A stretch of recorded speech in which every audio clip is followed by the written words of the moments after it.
नमस्कार, आप देख रहे हैं रिपब्लिक भारत का डिजिटल प्लेटफॉर्म। मैं हूं आपके साथ सृष्टि पांडे। तो चुनाव पूरे हो चुके हैं। 2014 की बात करें, 19 की बात करें या फिर हम 24 की बात करें, भारतीय जनता पार्टी ने अपने साथी दलों के साथ में मिलकर सरकार बनाई और इस बार 24 में भी एनडीए की सरकार बन चुकी है। लेकिन अब सबकी निगाहें चुनावों के बाद टिकी हुई हैं, तो वो बीजेपी के अध्यक्ष पद पर टिकी हुई हैं। समीर जी इस वक्त हमारे साथ में मौजूद हैं, वरिष्ठ पत्रकार हैं, उनसे हम समझने की कोशिश करेंगे। सर, जो बीजेपी अध्यक्ष का पद है, जेपी नड्डा का कार्यकाल 2 बार बढ़ाया जा चुका है, हम सभी जानते हैं। अब वो केंद्रीय मंत्री पद पर उनको आसन कर दिया गया है, उन्होंने संभाल लिया है। अब कई नामों की अटकलें हैं। शिवराज सिंह चौहान का नाम चल रहा था, खट्टर का नाम चल रहा था, लेकिन उन्हें भी मंत्री पद दे दिया गया है। तो आखिरकार आपको क्या लगता है कि बीजेपी अध्यक्ष की रेस में अब कौन है? देखिए, अगर भारतीय जनता पार्टी का इतिहास आप देखेंगे तो 1980 में भारतीय जनता पार्टी बनी थी और अब 2024 में 44 साल भारतीय जनता पार्टी को हो गए। इस 44 साल में भारतीय जनता पार्टी के 11 राष्ट्रीय अध्यक्ष बने हैं और अगर आप इस 11 राष्ट्रीय अध्यक्ष को आप देखोगे तो इसमें से सिर्फ 3 दक्षिण से राष्ट्रीय अध्यक्ष बने हैं और वो भी 20 साल बाद भारतीय जनता पार्टी को मिले थे। 1980 में भारतीय जनता पार्टी बनी, उसके 20 साल बाद 2000 में पहले जो अध्यक्ष बने थे वो बंगारू लक्ष्मण बने थे, उसके बाद जना कृष्णमूर्ति बने थे, उसके बाद वेंकैया नायडू राष्ट्रीय अध्यक्ष बने थे। तो 44 साल में 4 साल दक्षिण के अध्यक्ष पद रहा है और 40 साल अगर आप देखेंगे तो उत्तर भारत के जो नेता रहे उन्हें भारतीय जनता पार्टी के राष्ट्रीय अध्यक्ष बने।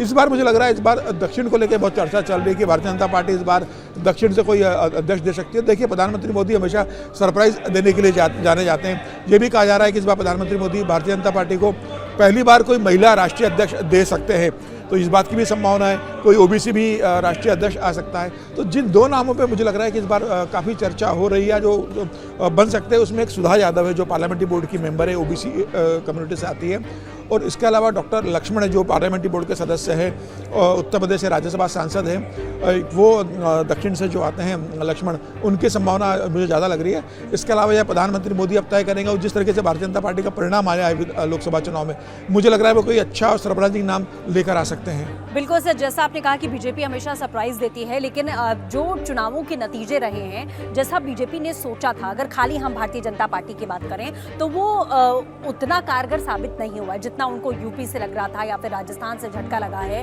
तो एक तरीके से जो चयन होगा वो इन सब चीज़ों को देख के भी होगा, क्योंकि आगे आने वाले विधानसभा चुनावों को भी, चाहे यूपी की बात करें और आगे के लोकसभा चुनाव को लेकर, क्योंकि बीजेपी दूरदर्शिता के साथ ही सोचती है, हम सभी जानते हैं, तो उसको लेकर भी ये चयन बहुत महत्वपूर्ण होगा। निश्चित रूप से देखिए, भारतीय जनता पार्टी का राष्ट्रीय अध्यक्ष का पद एक बहुत महत्वपूर्ण होता है। सरकार और संगठन के बीच सामंजस्य बनाने की उसके पास जिम्मेदारी होगी कि केंद्र में भारतीय जनता पार्टी की सरकार है और ऐसा अध्यक्ष प्रधानमंत्री मोदी चाहेंगे और संघ भी ऐसे अध्यक्ष को चाहेगा जो समन्वय बना के चले। अभी विधानसभा चुनाव कुछ ही दिनों में, आप 90 डेज के अंदर आप देखेंगे कि महाराष्ट्र में होने वाले, हरियाणा में होने वाले और झारखंड में चुनाव होने वाले। हालांकि लोकसभा चुनाव इस अध्यक्ष में होने की संभावना कम है क्योंकि 3 साल का कार्यकाल होता है अगले समय, लेकिन अध्यक्ष का कार्यकाल बढ़ा भी दिया जाता है, 2 टर्म दिए जाते हैं।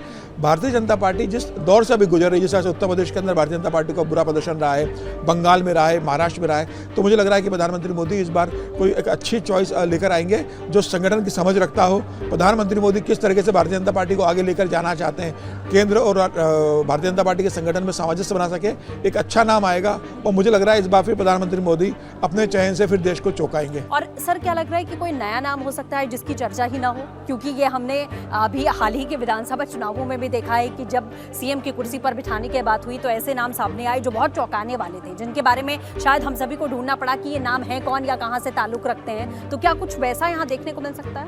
निश्चित रूप से देखने को मिल सकता है। देखिए, प्रधानमंत्री मोदी एक मतलब आउट ऑफ बॉक्स सोचने के आदि, वो एक फ्रेम में नहीं सोचते, वो हमेशा भविष्य क्या देखते हैं कि जिससे मैं अध्यक्ष बना रहा हूँ वो अभी का संगठन और भविष्य में भारतीय जनता पार्टी को कैसे ले सकता है, वो जातिगत समीकरण में कैसे सेट बच सकता है, वो भारतीय जनता पार्टी के संगठन में सबको साथ लेकर कैसे चल सकता है, और जहाँ तक भारतीय जनता पार्टी अमित शाह लेकर आए, जिसको नड्डा 2024 तक लेके गए हैं, उसके आगे वो कैसे ले जा सकता है, मुझे लग रहा है ये सब बात देखेंगे और जातिगत समीकरण भी इसमें काम आएंगे। मुझे लगता है कि युवा भी प्रधानमंत्री मोदी देख सकते हैं कि युवा दें, किसी महिला के बारे में विचार कर सकते हैं कि देश को, भारतीय जनता पार्टी को पहली महिला अध्यक्ष है। नाम सर, जैसे युवा का आपने जिक्र किया, अनुराग ठाकुर का नाम भी बीच में चला था कि चूंकि उन्हें कैबिनेट में जगह नहीं मिली, वो 5वीं बार सांसद बने हमीरपुर से, उनका नाम भी इसमें सामने आ रहा था। क्या कुछ ये चौंकाने वाला हो सकता है? देखिए, बिल्कुल हो सकता है। अनुराग ठाकुर भी भारतीय जनता पार्टी के राष्ट्रीय अध्यक्ष बन सकते हैं। सीनियर लीडर है, 5 बार के सांसद है, कैबिनेट मंत्री रहे। युवा मोर्चा के राष्ट्रीय अध्यक्ष है, संगठन का उनको अनुभव है। लेकिन मुझे अब इस बार की संभावना थोड़ी इसलिए कम लग रही क्योंकि नड्डा जी खुद हिमाचल से आए थे, उसके बाद अनुराग ठाकुर सीधा अध्यक्ष बना दे। मुझे लगता है अनुराग ठाकुर को राष्ट्रीय महासचिव बनाकर हिमाचल में एक्टिव किया जा सकता है कि आने वाले समय में वहाँ के मुख्यमंत्री बने। लेकिन प्रधानमंत्री मोदी का निर्णय होगा, हो सकता है वो अनुराग को बना दे। लेकिन मुझे लगता है कि दूसरे ऑप्शन भी भारतीय जनता पार्टी के पास है।